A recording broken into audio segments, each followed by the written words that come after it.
आपका इस विशेष कार्यक्रम में, जिसमें हम आपके लिए लेकर आते हैं भारतीय ज्ञान परंपरा, जीवन के लिए उपयोगी योग, स्वस्थ जीवन शैली का महत्व और आपको बताते हैं बेहतर स्वास्थ्य पाने के प्रभावशाली उपाय। साझा करते हैं आपके साथ संस्कृत का ज्ञान, साथ ही होती है भारतीय संस्कृति की झलक। मैं हूँ किरण भारद्वाज।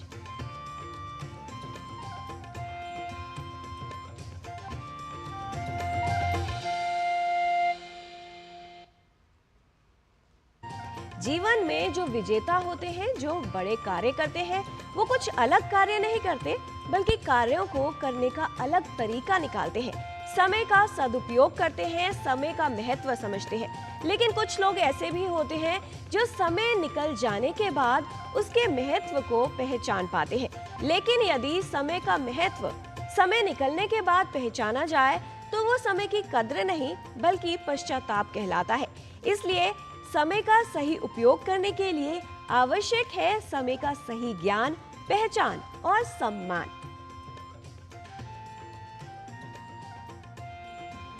आज का पंचांग युगाब्द 5126, विक्रमी संवत 2081, शक संवत 1946, उत्तरायण, वैशाख मास, शुक्ल पक्ष, त्रयोदशी तिथि, मंगलवार, स्वाति नक्षत्र।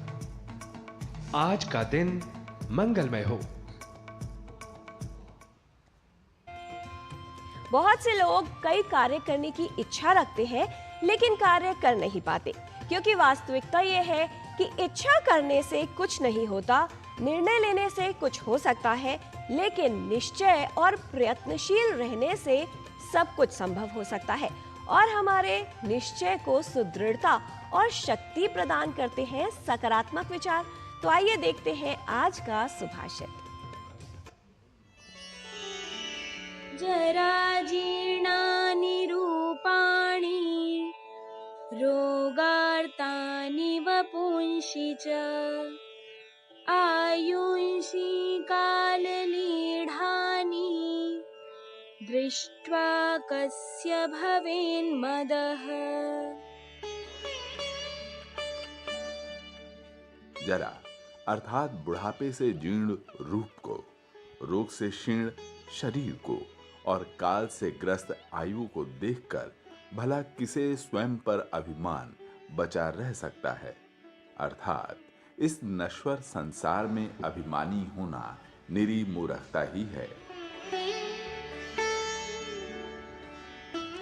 Who on earth can feel proud of their physical beauty when they see around them beauties distorted by old age, bodies rendered pale by debilitating diseases, and the aged awaiting death?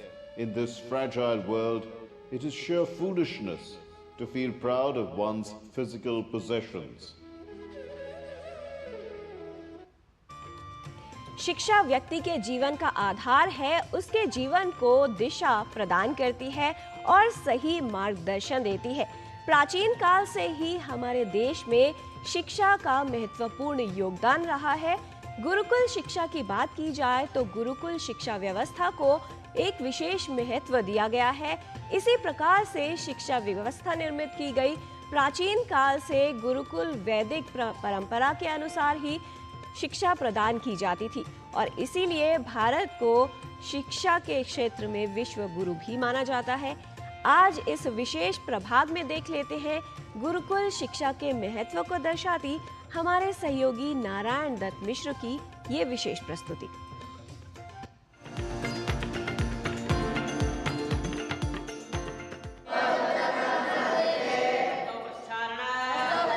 विद्याभ्यासस्तपो ज्ञानमिन्द्रियाणां च संयमः अहिंसा गुरुसेवा च निःश्रेयसकरं परम्। भारतीय ज्ञान परंपरा को सामान्य और विशेष परिस्थितियों के बीच भी सदियों से सहेजने का काम करती आ रही है गुरुकुलीय शिक्षा पद्धति। ध्यान, धारणा व एकाग्रता के महत्व से भरे पूरे गुरुकुलीय परिदृश्य ने ही एक पीढ़ी से दूसरी पीढ़ी और फिर अगली पीढ़ी तक भारतीय ज्ञान परंपरा के विविध गौरवशाली आयामों को विशेष रूप से संचारित करने का काम किया है। नित्य नैमित्तिक कर्मों के बीच सनातन संस्कृति में प्रमुखता से स्वीकृत एकाग्रता में वृद्धि और मानसिक पवित्रता हेतु एक कर्म विशेष, जिसे त्रिकाल संध्या कहते हैं, यहाँ विशेष रूप से दृष्टिगत होता है।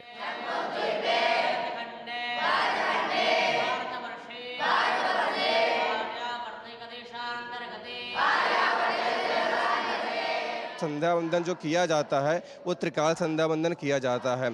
प्रातः काल में ब्रह्म मुहूर्त के समय संध्या वंदन करते हैं, उसके बाद दोपहर में संध्या वंदन होती है। और जो तीसरी हमारी संध्या होती है वह होती है सायंकालीन में, सूर्यास्त से पहले संध्या वंदन किया जाता है। और ऋषि महर्षि जो पहले अधिक वर्षों तक दीर्घायुषी बनते थे, जीवित रहते थे, वो कहीं ना कहीं संध्या वंदन का महत्व रहता था, पुण्य उनको प्राप्त होता था, उससे वो अधिक समय तक जीवित रह पाते थे। भारतीय ज्ञान परंपरा के आधारभूत शास्त्रों व ग्रंथों के अध्ययन अध्यापन के क्रम में गुरुकुलीय परिवेश को अद्यतन करने के उद्देश्य के साथ आधुनिक विषयों के अध्ययन अध्यापन को भी समान रूप से स्थान देना निस्संदेह समय की मांग है और गुरुकुलों में इस प्रवृत्ति की बढ़ती उपस्थिति भी प्रशंसनीय है। जो और स्कूलों में CBSE ICSE बोर्ड में पढ़ाया जाता है वो सेम पढ़ाया जाता है। यहाँ जो बाहर जाएंगे, बाहर की जो दुनिया है उसमें मिले जुले तो ये अलग ना पाएँ खुद को। जैसे कोई इंग्लिश बोलता है तो संस्कृत छात्र पीछे रह जाते हैं, लेकिन जैसे ये बाहर जाएंगे देखेंगे तो ये इंग्लिश में भी बात कर सकें। इनका क्या है, गायत्री संध्या करने से दिमाग तेज हो जाता है और जो दिया जाता है 1 मिनट में या 10 मिनट में याद कर लेते हैं उस चीज़ को, और बाहरी छात्रों की तरह नहीं है। गुरुकुलों में प्राचीन काल से चली आ रही शिक्षा व्यवस्था प्राचीन और नवीन युगों की प्रवृत्तियों के साथ सामंजस्य बनाकर अवश्य ही भारतीय ज्ञान परंपरा के संरक्षण व श्रीवर्धन में आज भी अमूल्य योगदान कर रही है। नारायण दत्त मिश्र, DG न्यूज।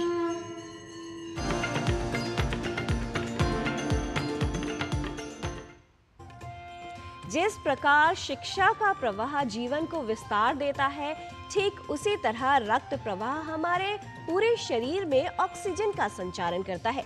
यदि रक्त प्रवाह में किसी तरह की समस्या या अवरोध हो तो इससे जटिलताएं उत्पन्न हो सकती है।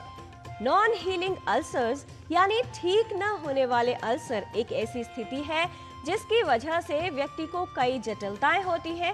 कभी कभी ऐसी स्थिति भी उत्पन्न हो सकती है जिसमें व्यक्ति के प्रभावित भाग या अंग को काटने की आवश्यकता भी हो सकती है। लेकिन नॉन हीलिंग अल्सर्स यानी ठीक न होने वाले अल्सर्स में आयुर्वेदिक चिकित्सा काफी प्रभावशाली है। ऐसे में किस तरह से किया जाता है आयुर्वेद के माध्यम से इसका उपचार, आइए देखते हैं इस रिपोर्ट में।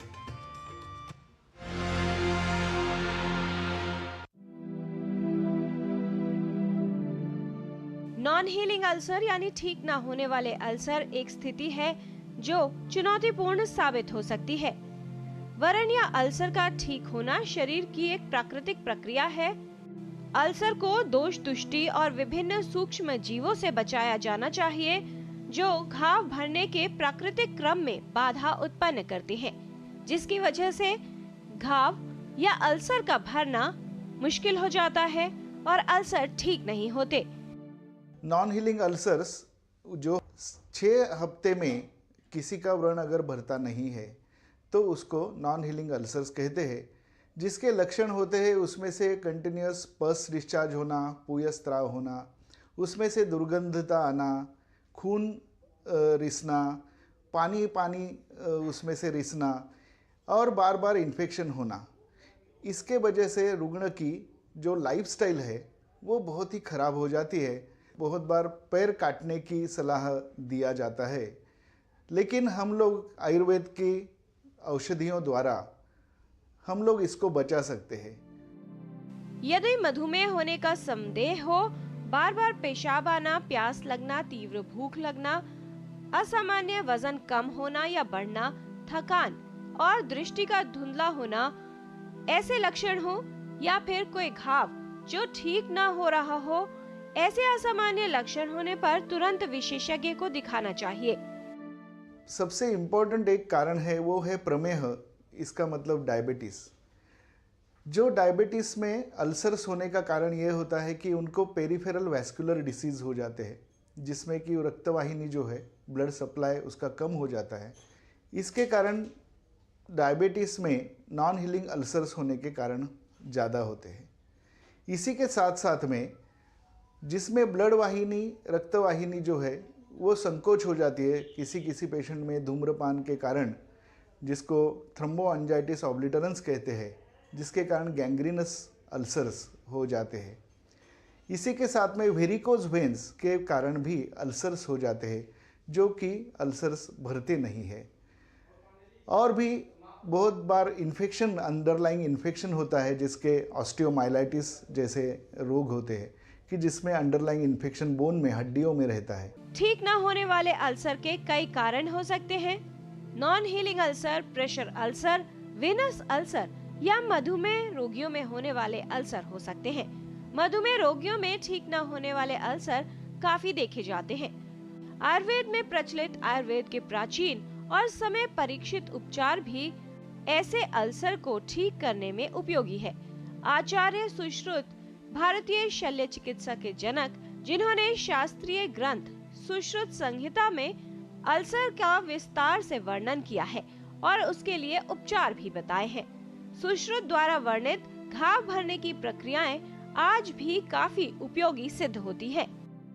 आयुर्वेद में मुख्यतः शल्य चिकित्सा के अंडर ये व्याधि आता है और शल्य चिकित्सा में प्रथमतः ये दुष्ट व्रण अगर है तो उसमें व्रण शोधन की चिकित्सा की जाती है। मतलब व्रण को जो पस होता है, व्रण में जो पस होता है या व्रण में जो दुष्ट खराब पेशियां होती है, उसको निकालने का तरीका बताया है।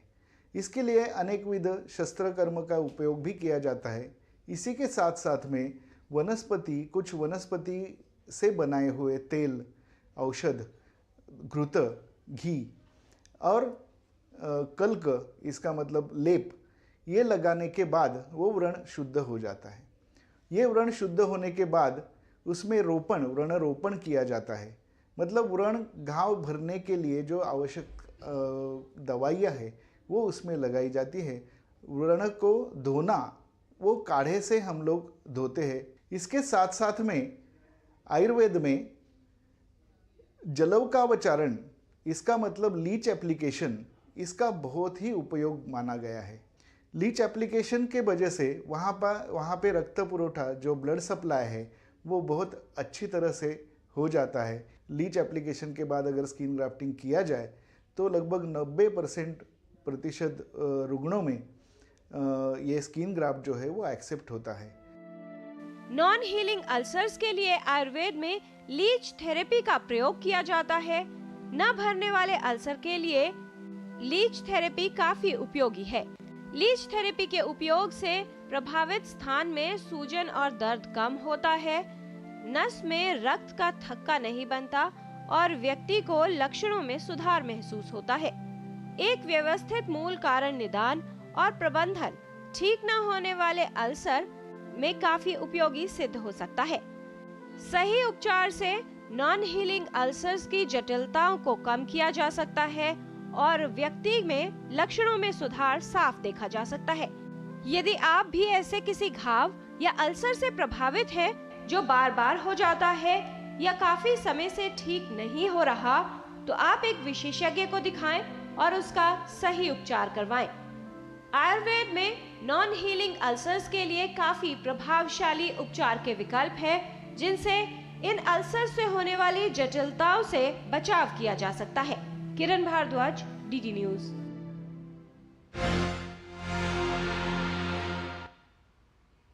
आयुर्वेद हमारा वो प्राचीन ज्ञान है जो रोगों के इलाज में तो सहयोगी और उपयोगी है ही, साथ ही रोग मुक्त जीवन भी निर्धारित करता है।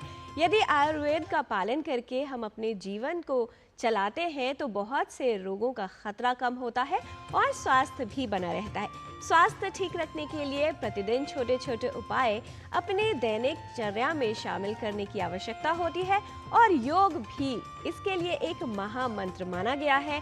कौन से वो यौगिक उपाय हैं जिनसे स्वास्थ्य वर्धन हो सकता है, ये आपको बताएंगे, लेकिन उससे पहले रुकते हैं एक छोटे से विराम के लिए। आप कहीं मत जाइएगा, देखते रहिए डीडी न्यूज। 70 साल से अधिक आयु के सभी वरिष्ठ नागरिकों को 5 लाख रुपए का मुफ्त इलाज। ये है मोदी की गारंटी। बात जब पीढ़ियों के लिए बनने वाले घर की हो तो जिम्मेदारी बड़ी हो जाती है। गैलेंट समझता है ये जिम्मेदारी। अब डबल एम रिब्स के साथ गैलेंट एडवांस TMT रीबार, निर्माण का रियल हीरो। मैं क्या जी, सब जानते हैं, जहां दिखे मारियो, अपना समझ के खा लियो। स्वाद से सबको दीवाना कर दे, दीवाना कर दे। पताका चाय, गजब का स्वाद। कस्टमर से जरूरी क्या है बेटा? अरे पापा, मोदी जी सारे ग्रुप में वोटिंग के लिए मैसेज कर रहा हूँ। बेटा कल छुट्टी है, कस्टमर ज्यादा आएंगे और तुम दुकान से बिल्कुल बाहर मत जाना, समझे? वाह पापा वाह, जिस आदमी ने हमारे लिए अपना घर परिवार सब छोड़ दिया, उसके लिए हम 20 मिनट नहीं ले सकते। ये डिजिटल ना होता तो आज भी रोज सुबह बैंक जाना पड़ता, तब टाइम नहीं लगता। बोलो पापा। बारी बारी चलेंगे, वोट डालने। कमल का बटन दबाएं, भाजपा को जिताएं। ब्रेक के बाद आपका स्वागत है। योग स्वस्थ जीवन का आधार है। योग को अपने जीवन में शामिल कर स्वास्थ्य को बेहतर रखा जा सकता है और बहुत सी समस्याएं हैं जिनसे बचाव किया जा सकता है। शरीर में रक्त का प्रवाह ठीक हो ये आवश्यक है, क्योंकि रक्त के प्रवाह से ही शरीर के अलग अलग कोशिकाओं में ऑक्सीजन और सही पोषण पहुंचता है और शरीर स्वस्थ बनता है। यानी अगर इसका अवरोध हो जाता है, रक्त प्रवाह ठीक से नहीं होता, तो समस्या हो सकती है। और ऐसा ना हो, यानी रक्त के संचार को ठीक रखने के लिए कौन सी योगिक क्रियाएं और आसन सहायक हो सकते हैं, आइए समझते हैं। स्वस्थ रहने के लिए बहुत महत्वपूर्ण है कि हमारे पूरे शरीर में रक्त का प्रवाह परफेक्टली हो, और शरीर में रक्त का प्रवाह परफेक्टली हो उसके लिए जरूरी है कि शरीर में ऑक्सीजन का प्रवाह परफेक्टली हो। जितना अधिक ऑक्सीजन हम शरीर में लेंगे उतना अधिक हमारा ब्लड का सर्कुलेशन बेहतर होगा। पर होता क्या है, हम अक्सर ऐसे झुके हुए रहते हैं, चेस्ट को कॉन्ट्रैक्टेड रखते हैं, और अब तो जब से मोबाइल फोन का प्रयोग करने लगे अक्सर लोग ऐसे ही रहते हैं। तो ऐसे जब आप बैठते हैं तो आपके चेस्ट एक्सपैंड होती है और ऑक्सीजन का फ्लो बाधित हो जाता है। उसको अबाधित रूप में लेने के लिए सबसे पहले चेस्ट का एक्सपेंशन करें। यानी पहला काम, योग का सबसे पहला नियम होता है अपनी मेरुदंड यानी अपनी रीढ़, पिलर है इस ह्यूमन बॉडी का, आपका जो स्पाइन है उसी पर शरीर टिका हुआ है। तो अपनी रीढ़ को हमेशा सीधा रखें, चाहे बैठे हुए हैं चाहे खड़े हुए हैं। चेस्ट को एक्सपैंडेड रखें। दिन में जब भी समय लगे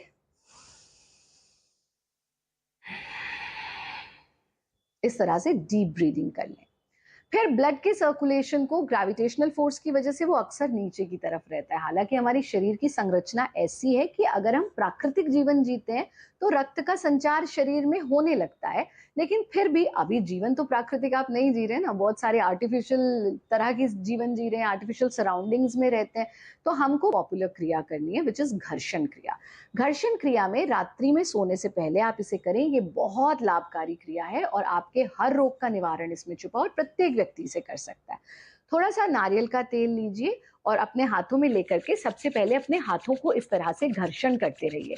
तब तक यहाँ पर हमारी नर्व एंडिंग्स होती हैं और अगर आप यहाँ अच्छे से घर्षण करेंगे, यहाँ पर से आप महसूस करते हैं क्योंकि सिग्नल्स हमारे ब्रेन में जाते हैं। तो जब आप घर्षण क्रिया का अभ्यास करते हैं ब्लड का सर्कुलेशन पूरे शरीर में बेहतर तरीके से होने लगता है। इस तरह से रब कीजिए। कम से कम 10 बार रब करने के बाद फिर एक एक उंगली को ऐसे दबा करके हल्का हल्का प्रेस करते रहिए। इस तरह से 3-3 बार हर उंगली को दोनों हाथ की हम कर लेते हैं। ये कर लीजिए। फिर तीसरे स्टेप में हम पीछे से भी अपनी हथेलियों को घर्षण करते हैं। ऐसा कर लीजिए। अब ये सिर्फ हाथों पर ही नहीं करना, इसी तरह से थोड़ा सा तेल लेकर के अपना पैर लेंगे और पैर पर भी घर्षण करेंगे और एक एक उंगली को उसी तरह से खींच देंगे। ये बहुत सरल सा काम अगर आप अपनी हथेलियों पर और अपने तलवों पर रात्रि में घर्षण करके सोते हैं, आपके पूरे शरीर में ब्लड का सर्कुलेशन परफेक्टली होता है। दूसरा काम करना है भारत योग की करतल गति। बहुत सरल है, ताली तो आप सब बजाते हैं ना, बस अपने अचीवमेंट्स, अपनी खुशी के लिए ताली बजाइए और अपने आप को बताइए कि मैं बहुत सौभाग्यशाली हूँ, मेरे पास ये सांस है, मैं बहुत सौभाग्यशाली हूँ, मैंने आज के नया दिन देखा, ये जीवन है, ये शरीर है। तो दोनों हाथों को इस तरह से उंगलियां खोल के और करतल करते जाएं। कम से कम 40 से 45 बार हमको करतल गति करनी चाहिए, करतल करना चाहिए और फिर हथेलियों को ढीला छोड़ें। ये बहुत सरल से आसान से काम आप प्रतिदिन करें। घर्षण क्रिया रामबाण है आपकी हर समस्या का। हमने बहुत सीवियर प्रॉब्लम्स भी घर्षण क्रिया के माध्यम से सॉर्ट आउट करी हैं प्रभु की कृपा से। आप भी घर्षण क्रिया करें, आपका ब्लड सर्कुलेशन बेहतर होगा। और माइल्ड वॉकिंग ज़रूर अपने रूटीन में ऐड कीजिए, प्राणायाम ज़रूर कीजिए। हम लोग जीवन में काफ़ी मित्र बनाते हैं और हमारी अपेक्षा यही होती है कि वो मित्र हमारे कठिन समय में कार्य आए। इसीलिए यदि आप मित्रता करना चाहते हैं तो ज्ञान के साथ कीजिए। ज्ञान वो शक्ति है जो हमेशा हमारा साथ देती है, चाहे कठिन परिस्थितियां हो या जीवन की जटिलताएं, उनसे जूझने का साहस देती है और कभी भी व्यक्ति का साथ नहीं छोड़ती। और अगर बात हो संस्कृत के ज्ञान की तो और भी आवश्यक हो जाता है कि इसका उचित अध्ययन किया जाए, क्योंकि इसका अभ्यास करते रहने से संस्कृत भाषा में कुशलता और निपुणता प्राप्त की जा सकती है। तो आइए चलते हैं संस्कृत पाठशाला में हमारे सहयोगी गवीश द्विवेदी के साथ और लेते हैं संस्कृत का ज्ञान।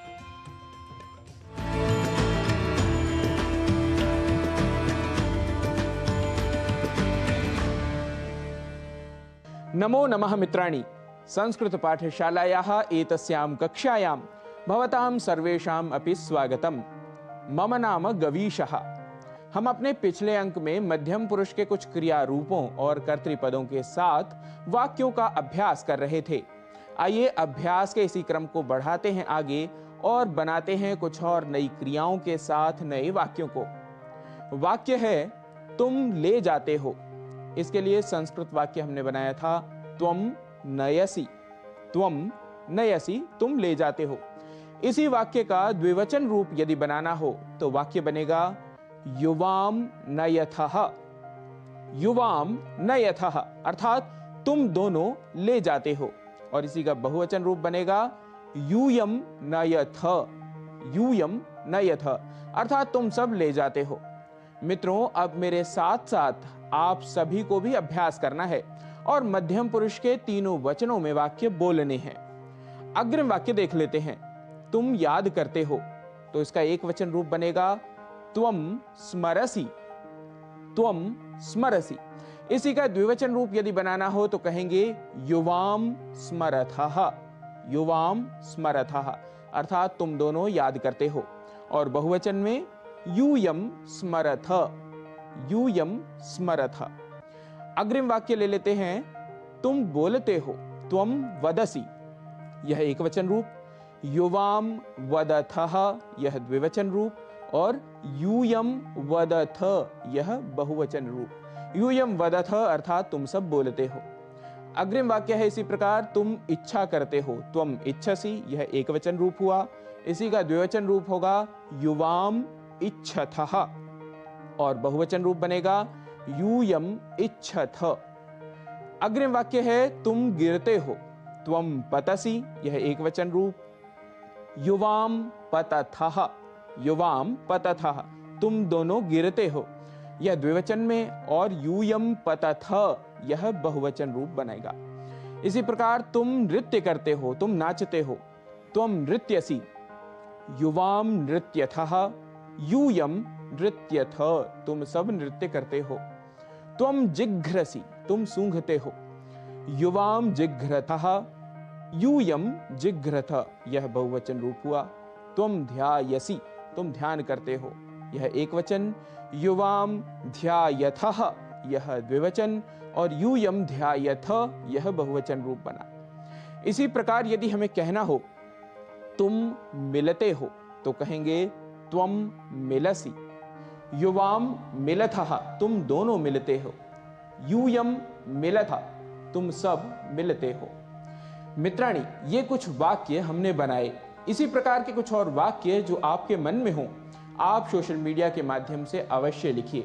हम संस्कृत के अभ्यास में आपकी हर संभव सहायता करेंगे और वाक्यों को जोर जोर से बोलना आप कतई न भूलें। अपने परिवारजनों के साथ वाक्यों का करते रहें अभ्यास। संस्कृत कक्षा में पुनः होगी भेंट। तब तक के लिए नमस्कार।